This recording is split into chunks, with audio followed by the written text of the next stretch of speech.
Hello everyone, this is Mr. Informal back with a new Mr. Informal podcast. This is the Mr. Informal podcast 225. 225. Yes, could you believe that? 225. Not only that, could you believe it is already August? Wow. Well, wherever you are in the world, good morning, good afternoon, good evening, and good night. Again, this is Mr. Informal. So, please do not forget to add me on Instagram, MISTERINFORMAL, and then check out my website, mrinformal.com, MRINFORMAL.com. So, what do we have for this edition of the podcast? Number one, Uber finally, in all of its history, makes profit. Number two, Under Armour finally, in its first time since it was born, finally has a loyalty program. I cannot believe it took this long. Number three, Lacoste has a virtual store, thinking that this might benefit people. I'm not even sure if it will. Last but not least, number four, double verification. Unbelievable, right? We certainly have to double verify because there's a lot of bots and these brands wants to know if you are real or not. So those are the four topics for this Mr. Informal podcast 225. And so let's go ahead and start the podcast. On the first topic from hypebeast.com, Uber reports operating profit for first time in company history. Wow. I mean, they've been taking losses, they've been taking L's every year. But this year, it seems like they will make profit. So, Uber has shared its second quarter earnings for 2023. For the first time ever, its quarterly operating profit. The company published the earnings on Tuesday morning, clocking a net income of $394 million. From the same time last year, Uber brought in an additional $1 billion. Their number was up $588 million from its first quarter of 2023. Wow. There was a 22% increase in trips taken, equating to 25 million per day for the quarter. Uber also pointed out to a new business initiatives such as the growth of its Uber One subscription plan in new regions for $10, offer discounted rides, priority service, and no delivery fee via Uber Eats. So, is this great? Well, I mean, back in 2021 and 2020, not a lot of people rode Uber. So I would think it would be obvious that for 2023, Uber will make money. But it's definitely great to see Uber actually making profits. I mean, I'm pretty sure that Lyft either made a profit or should be close to getting a profit. If not, hey, it's on its way. But this is good. I'm not sure if it's because of Uber Eats or it's because it's subscription of $10 a month regarding the discounted rides and also its priority service, but it could be anything. But the fact that they made profit is certainly, this is great because I think that more and more people will get into Uber or will work for Uber. Regarding the pay, that's a whole entire separate subject, even though I'm sure a lot of drivers will complain. They're gonna say, well, you made a profit. But again, that's another topic to be talked about. But for this one, it is great to see because a lot of people are ride sharing. Also, if people are ride sharing, then it could mean that pollution could decrease, the use of cars could decrease. I mean, it could affect a number of factors. Also, more people are not buying cars, so instead they're using Uber or they could be using Lyft. So there's a lot of factors that come into this. I'm sure a lot of shareholders love this news because it's just increased the profits of Uber. Another thing is that Uber Eats could also increase in terms of market share. I'm sure there's Instacart, also Postmates, DoorDash, so and so, whatever you want to call them. But it's going to be interesting. Also, rideshare is just going to be increasing and increasing, and it's pretty obvious that taxis are a dying breed. On to topic number 2 from retaildive.com, titled Under Armour launches its first loyalty program. The athletics brand is late to the game and well behind offerings from powerhouse rival Nikes and Adidas. Well, maybe that's the reason that they've been going down. The fact that this is the first time that Under Armour has a loyalty program shows that their management was effing terrible. Maybe not the founder, but it's pretty obvious that the management is terrible. So Under Armour on Monday announced its first loyalty program, free to US customers 16 and older, according to a company's press release Tuesday. UA Rewards is available online via mobile app and Under Armour brand house and factories house stores. It will roll out in Under Armour retail stores later this year.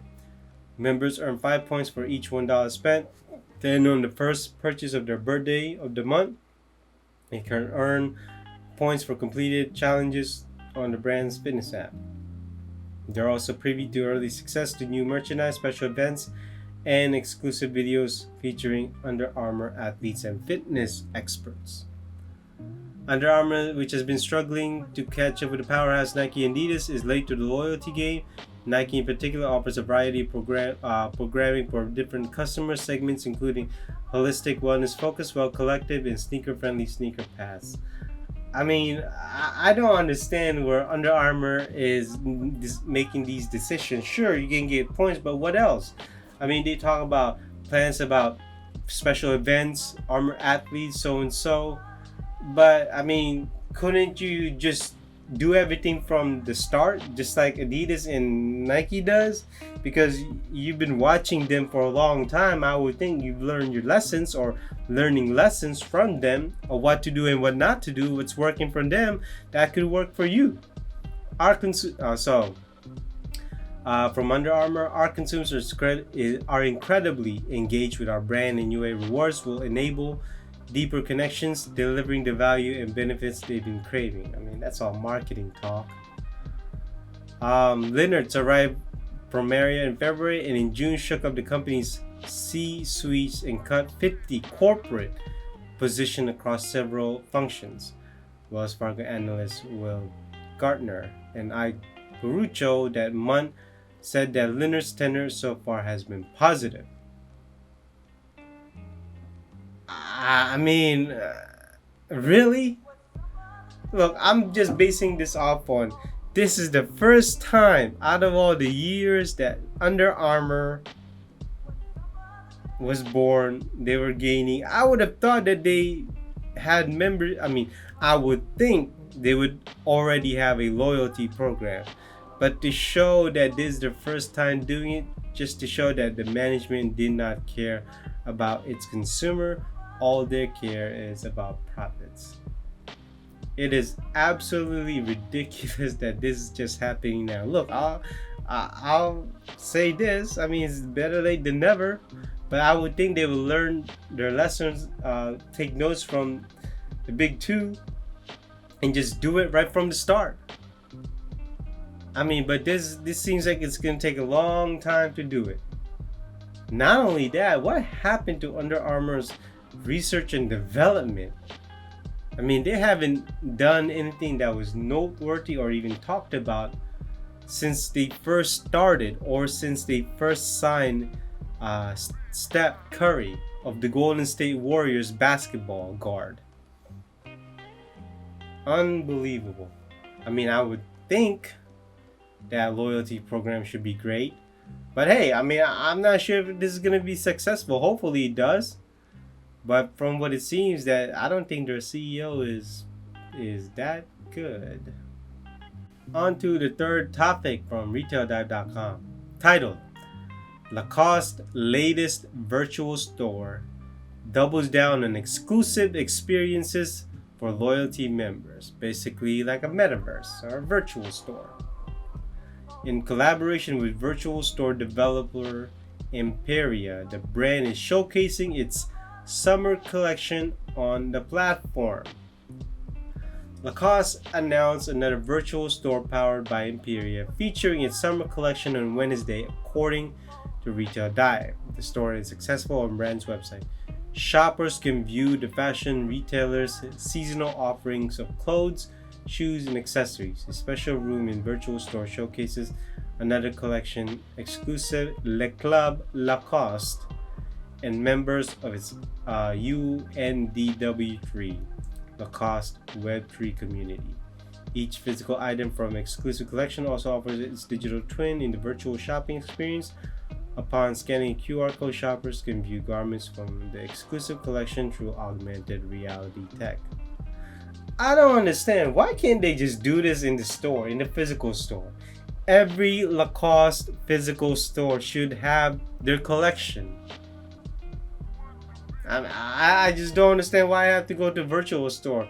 It's pretty obvious because it's cheap. It's just there. But the fact is, you can't feel it. You can't wear it.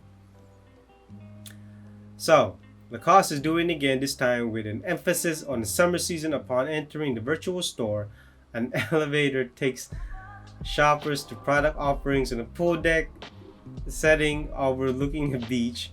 Throughout the experiences is a crocodile scavenger hunt inspired by the brand logo, leading to an underwater private shopping space. Wow. From using the iconic crocodile shape as the general store aesthetics to carrying various design elements into virtual store and adding exclusive features accessible only to loyal shoppers, we continue to push the envelope together, providing virtual shopping experiences that go beyond the look and feel and make digital shopping an integral part of brands' e-commerce strategy. What? Look, for all those loyal Lacoste shoppers, they may check out here and there, but they will never check everything out. They're not going to spend 1 hour in the Lacoste virtual store or even 30 minutes. If I was a loyal Lacoste shopper, I will go to the store, if I even have a store that's close to me, wherever you are, and touch them, wear them, look at them in person. I'm not going to spend time in a virtual store. I know this is their own metaverse, and it's almost like an NFT basically, or showing, but come on. Like, you're really gonna double down on this instead of maybe improving on your customer service in the physical store, improving on the brand website navigation, maybe improving on the design of your clothes instead of having to always rely on your Lacoste polos. I mean, don't get me wrong, I like Lacoste polos. They're very clean, they're very fresh looking. I like them. But come on, show me something different. Like, it can't be always relying on Lacoste polo and that crocodile logo all the time. You gotta innovate. How about the fabric? How about technical design? How about what does it do when it comes to movements, flexibility? I mean, I would think that Lacoste would have been in the athleisure wear game, but apparently they're not known for that. They're known for their polo, but they never took advantage of it, but that's their fault. I mean, it's pretty, to me, doubling down on this virtual thing is not going to do well for them. I think it's a waste of money. If you really want to do this, why don't you just, instead of doing a virtual store, why don't you just open it up for everyone instead of your loyal customer? Or your loyal customer would get discounts on certain things. Wouldn't that be great? Or do a subscription, $10 a month. You can get a discount on your favorite clothes, maybe 15% off. Anything. On to the last topic from social media today. titled Double Verify expands YouTube viewability and fraud verification to shorts. Double Verify has expanded its YouTube verification offerings to now cover shorts clips, which will provide additional validation of shorts traffic and impact based on Double Verify systems. Double Verify has offered viewability and fraud measurements across YouTube and Google Ads for over a decade. With the rise of short, it's now adding this as an additional element within its measurement solutions. So I'm confused. Are they trying to filter out AI? Are they trying to filter out bots? I mean, so Double Verify will also now provide viewability and fraud measurement across YouTube, masthead, and in-feed video inventory. Shorts has become a key engagement driver in the app, with Shorts content now generating over 50 billion views per day. That's made a valuable supplementary promotional tool for YouTube marketers and as a means to boost exposure to get more viewers back to your main channel content. But again, I mean, I'm still confused as to what is a double verification. The only thing is just to prove that you are a real person, not a bot or AI or some random internet made user. So this is what I mean is that when I think from previous podcasts I talked about these check marks, these blue checks, red checks, whatever you want to call it. I actually think they're useless, but why are they for what? You know, is it because to provide that you are a real person, you own that thing? I mean, don't get me wrong, I think if you are a business or you're a famous person, yeah, sure, I mean, fine. But for the regular people, I'm still trying to understand what they are for. I mean, it says here, fraud verification. I mean, why, people hacking? I mean, look, if people hack into your account, that's your fault. You're probably not securing or not have a great password. I mean, you're just letting people get in your phone. You have your account open in the house and just letting people use it, whatever, and so. But it seems like this is good for the marketers out there, so Google can verify how many people, actual person view videos and shorts. But then again, Google has always lied to the ad brands out there. I mean, they can't even release actual statistic of how many people actually view their ads or actually how many people connect to their ads. So it's really pointless. Like I said, if YouTube goes down, I don't really care. If they want to go down, screw them. I mean, I've been waiting for YouTube to go down for a long time, and the day that happens is the day I will be happy, because the management is terrible. YouTube just can't seem to get rid of these AI made videos. You know, they're banning certain people that should not even be banned, which doesn't make sense, and their consistency of integrity is terrible. I mean, I would not really mind if they go down, and this double verified just seems pointless to me. I you know, if they want to cater to the ads, hey, people are gonna keep using ad block, and I don't mind people using ad block. I really don't.